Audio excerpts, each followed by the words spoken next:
A gente vai direto para os Estados Unidos ouvir o secretário de Estado americano que está falando agora, Antony Blinken.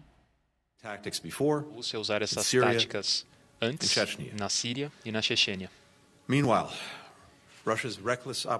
Enquanto isso, a operação implacável da Rússia na usina nuclear arriscou uma catástrofe, um incidente nuclear.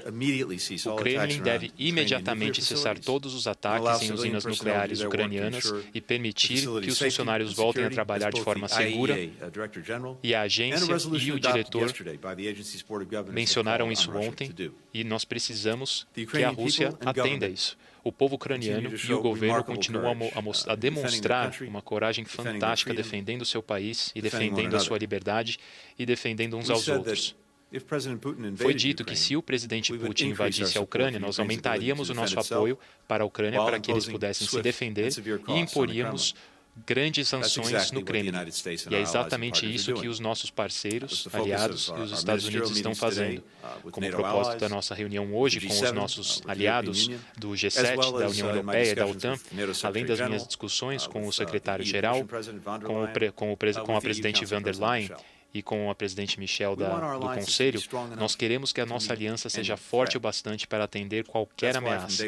E é por isso que desde o primeiro dia o presidente Biden vem reenergizando essas parcerias que fazem a base da nossa política externa. E é por isso que, como secretário de Estado, eu venho aqui para Bruxelas mais do que qualquer outra capital do mundo. E é por isso que nós investimos tanto para encontrar novas formas e novas coalizões com parceiros para atuarmos juntos. E agora vemos por que esse trabalho é importante.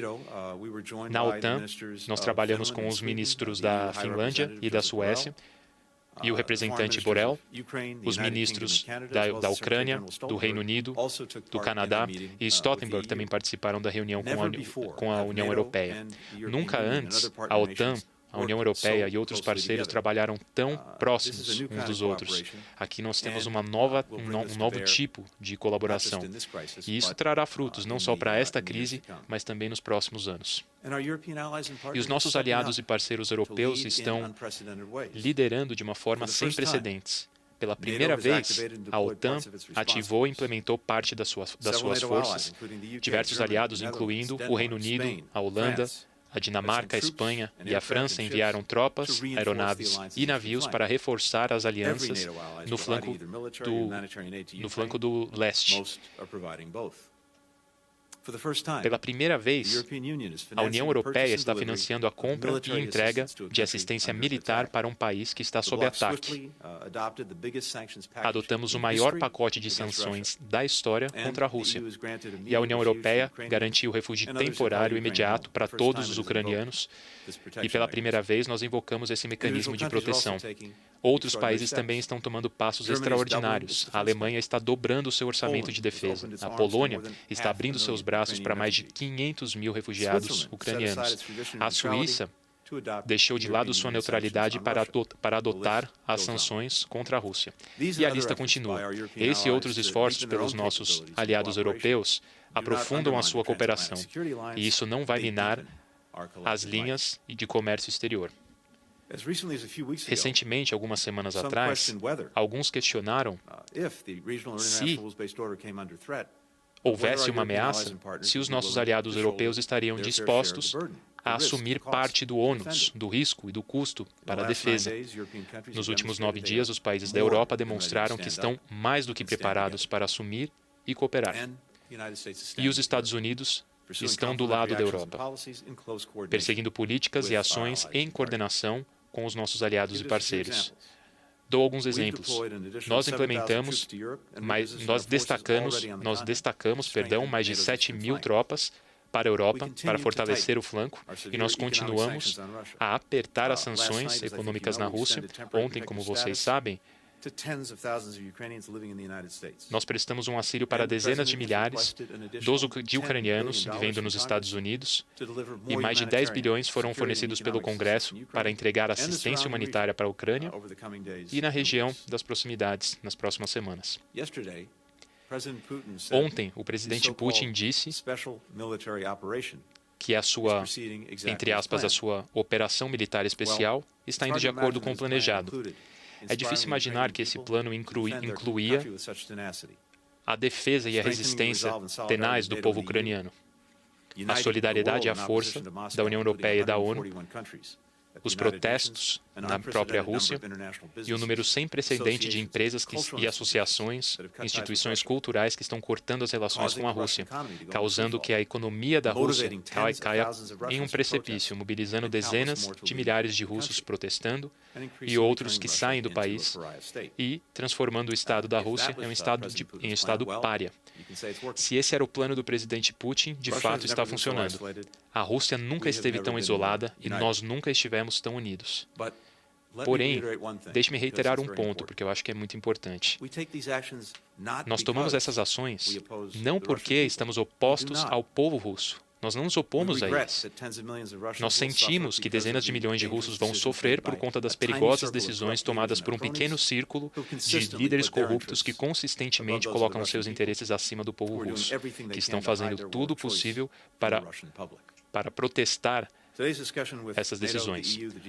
Hoje, na nossa discussão com o G7, a OTAN e a ONU, nós colocamos todos os pontos na mesa, estamos alinhados e determinados a continuar a apoiar os ucranianos e tentar diminuir o sofrimento por conta dessa crise humanitária. Vamos continuar aumentando o custo para o presidente Putin e todos que estão facilitando essa devastação. Continuaremos a fortalecer a nossa capacidade de defender a nossa segurança coletiva e diminuir a escalação da guerra da Rússia, inclusive promovendo o artigo 5 da Carta da ONU, onde o ataque contra um é o ataque contra todos. Nós não buscaremos um conflito contra a Rússia, mas como o presidente Biden bem falou, nós defenderemos cada centímetro do território da OTAN. Ninguém deve duvidar da nossa determinação e da nossa prontidão. Ao mesmo tempo, deixemos a porta aberta para o diálogo e para a diplomacia, deixando claro para o Kremlin que, a não ser que eles mudem o curso, nós continuaremos a aumentar a sua isolação, o seu isolamento, e nós apoiaremos a Ucrânia para pedir por um cessar-fogo e a retirada das tropas russas do país. Nós discutimos isso todos os dias. Nesse meio tempo, nós trabalhamos de forma urgente com o governo da Ucrânia e outros para criar um corredor humanitário para permitir que os civis saiam das cidades sitiadas e para permitir que alimentos, medicamentos e outros suprimentos possam entrar. O ataque da Rússia criou essa crise humanitária. Agora todas as nações têm uma responsabilidade de aplicar pressão sobre o Kremlin para aliviar parte do sofrimento que está sendo gerado. De todas as consequências que o ataque não provocado de Moscou causa, uma não esperada é a centelha que foi acesa no povo de todo o planeta, que agora estão empatizando com os direitos dos ucranianos. Há protestos contra o Kremlin, levando a prisões e até pior, conforme milhares de russos e belorussos vão se manifestando. Nós vemos agora esse momento crucial para a democracia e para a história mundial. Com essa invasão brutal de Moscou, nós, os nossos aliados europeus e pessoas em todos os lugares, se lembram de como tem coisas em jogo. E agora nós vemos que a democracia está ressurgindo nesse momento crucial. Com isso, eu aceito as perguntas dos senhores.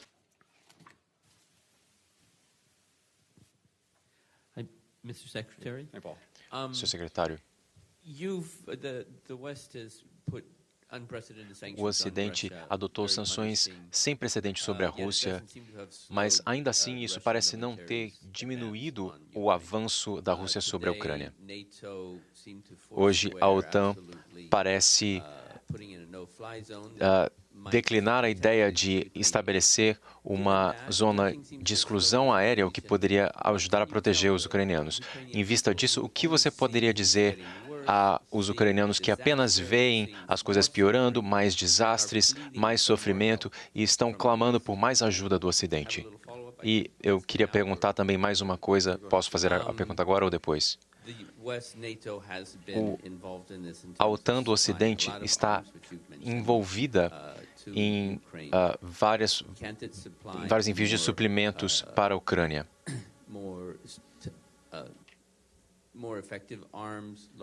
Vocês poderiam enviar também mais armas e jatos e armas de maior porte? A OTAN está envolvida nisso? É possível fazer mais pela Ucrânia?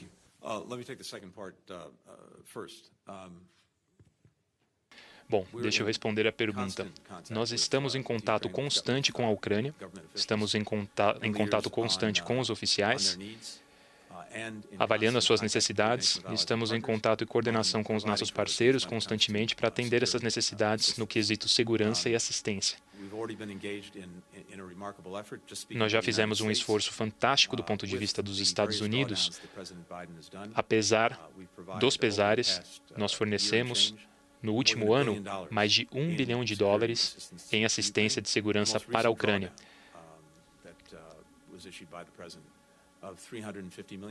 A última concessão foi de $350 milhões. E nós já enviamos esse montante para a Ucrânia. 250 desse montante já foram enviados, então isso acontece todos os dias. E nós estamos enviando os meios necessários para a Ucrânia se defender. Agora, dito isso, uma das coisas que nós mencionamos e que nós falamos muito na nossa reunião com o pessoal da União Europeia e da OTAN é o que mais nós podemos fazer e como fazer isso de forma efetiva.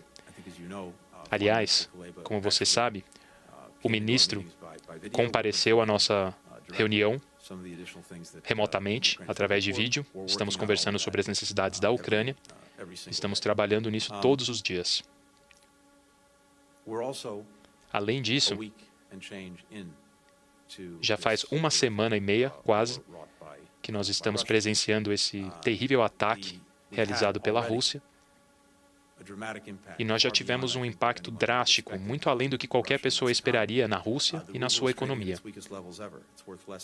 O rublo está baixo, vale quase $0,01.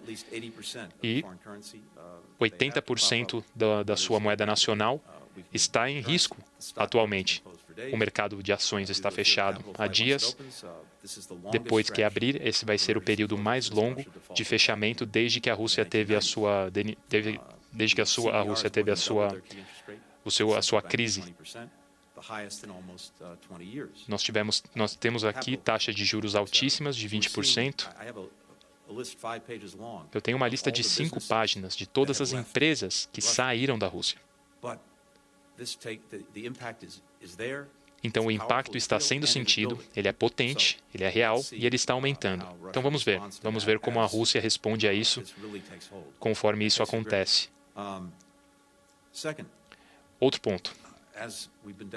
Como nós já demonstramos, não só pelo que nós estamos fazendo, o nosso apoio pela Ucrânia é real, é profundo e é extensivo. Nós falamos sobre as assistências de segurança, elas continuam sendo implementadas. A assistência humanitária, ela continua sendo feita. Por conta do ataque que a Rússia está fazendo, nós estamos dando também assistência econômica. Infelizmente, não é como virar uma chave. Isso leva tempo. E no caso da Rússia, e no caso do governo Putin, esse é um país que está preparado para empreender uma guerra excessiva, para atingir os seus resultados. Então, isso é um desafio real para todos nós. Mas estamos lidando com isso todos os dias. E o povo ucraniano, eu acho que eles percebem que praticamente o mundo inteiro está unido em apoio a eles, em apoio à sua causa, à sua independência, à sua integridade territorial e à sua liberdade. Isso é demonstrado pelas reuniões que nós fizemos hoje e demonstrado pelos 141 países que se reuniram nas Nações Unidas para deixar isso muito claro. Então, existe muito apoio para a Ucrânia e existe um peso muito grande sobre a Rússia. Vamos ver qual é o impacto disso. Olá, obrigada pela oportunidade. Ouvimos hoje cedo que a situação irá piorar antes de melhorar. Então, o que o senhor sabe que a gente ainda não sabe? E a noção de um fechamento do espaço aéreo é realmente impensável? E o que se pensa sobre as conversas diplomáticas nesse ponto com o Putin? Quando nós dizemos que provavelmente a situação vai piorar, infelizmente, isso é baseado em tudo que nós sabemos do governo Putin e dos seus métodos, principalmente quando se trata de subjugar outros países e quando se trata de impor a sua vontade sobre alguma região. Nós vimos isso acontecer na Chechênia, nós vimos isso acontecer na Síria e, claro, em 2014 nós vimos isso acontecer na Ucrânia. E o que nós estamos presenciando agora no campo de batalha é que as forças russas estão procurando cercar as principais cidades, incluindo a capital Kiev, e nós estamos vendo eles utilizarem cada vez mais métodos brutais, inclusive atacar civis, atacar a população civil. Eu acho que a expectativa, que é terrível, é que o sofrimento que nós estamos vendo provavelmente vai piorar antes de melhorar. E isso vai acontecer enquanto a Rússia empreender esses métodos. Então, infelizmente, essa é a maior probabilidade, por mais que estejamos fazendo todo o possível para trazer um resultado diferente. No que diz respeito ao bloqueio do espaço aéreo, a secretária falou sobre isso hoje, e eu acho que uma das responsabilidades que nós temos, mesmo nós fazendo todo o possível para fornecer ao povo ucraniano os meios necessários para eles se defenderem efetivamente contra a Rússia, também temos uma responsabilidade, como o secretário-geral mencionou, para garantir que a guerra não espirre para outros lugares além da Ucrânia. E, como eu mencionei, e eu acho que o secretário disse muito bem também, a única forma de nós implementarmos algo como um bloqueio de espaço aéreo é enviando aviões da OTAN no espaço aéreo da Ucrânia e abater os jatos da Rússia, o que pode levar a uma guerra mundial. E na Europa, o presidente Biden deixou muito claro que nós não iremos nos envolver em um combate direto com a Rússia. Porém, nós vamos sim empreender grandes esforços com os nossos aliados e parceiros para fornecer os meios necessários de defesa para os ucranianos. E claro, nós vemos isso todos os dias. Eles são um povo de um heroísmo extraordinário e eles trazem resultados reais em campo com as suas operações. E qual seria a última parte da sua pergunta, perdão? O senhor acredita como membro, nós falamos sobre isso em Bruxelas, e a pergunta que eu tenho é, o senhor acredita que o senhor foi ingênuo ou que os europeus foram ingênuos em acreditar que Putin viria à mesa discutir diplomaticamente uma solução? Bom, eu só posso falar pelos Estados Unidos. Eu acho que nós somos o oposto de ingênuos. Nós estamos dizendo e avisando há muito tempo, durante meses, nós dissemos que o presidente Putin estava planejando e que provavelmente executaria uma agressão contra a Ucrânia. E, obviamente, nas semanas recentes, antes da invasão de fato começar, eu disse isso nas Nações Unidas, eu disse isso ao Conselho de Segurança. Eu falei exatamente o que nós esperávamos que Putin faria e como ele o faria, criando um pretexto falso para a guerra e usando esses pretextos falsos e outras operações como justificativa para invadir o solo ucraniano. E durante meses nós deixamos muito claro que era isso que esperávamos. Mas, ao mesmo tempo, é a nossa obrigação, é a minha obrigação e a obrigação dos nossos aliados e parceiros buscar pela diplomacia, se existir alguma oportunidade, porque é muito mais preferível do que o que nós estamos vendo.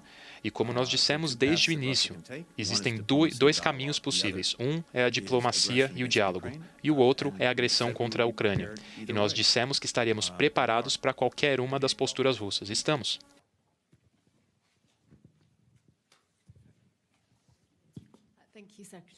Obrigado, secretário. O senhor está considerando sanções no setor energético contra a Rússia? Porque depois dessa derrota, ou tendo uma derrota na Ucrânia, o Ocidente também tem 700 milhões de dólares em óleo e gás, que o ministro já falou sobre essa questão. Bom, primeira coisa, como proposta geral, nós estamos considerando todas as possibilidades e nós avaliamos as sanções diariamente e a sua implementação e as medidas adicionais. As sanções são feitas, no primeiro lugar, para causar um impacto máximo na Rússia e no governo Putin e minimizar os danos aos nossos parceiros e os nossos aliados. Não existe nenhum interesse estratégico em reduzir o suprimento global de energia. O efeito direto disso seria o aumento dos preços de gasolina para os Estados Unidos e também afetaríamos os lucros russos com o aumento dos preços. Então, nós estamos considerando a indústria do transporte e da energia nas nossas sanções e nós temos um interesse muito grande em diminuir o status da Rússia como um principal fornecedor desses recursos. Então, é por isso que nós estamos focando com o fechamento do Nord Stream, para poder acelerar a diversificação das sanções e não depender tanto do gás russo. É por isso que estamos focando em outras tecnologias de exploração energética. Isso tudo faz parte do processo. Faz parte de reduzir a dependência nos recursos da Rússia. Então, esse é o nosso foco atualmente, mas como eu falei, nós estamos considerando essas opções diariamente.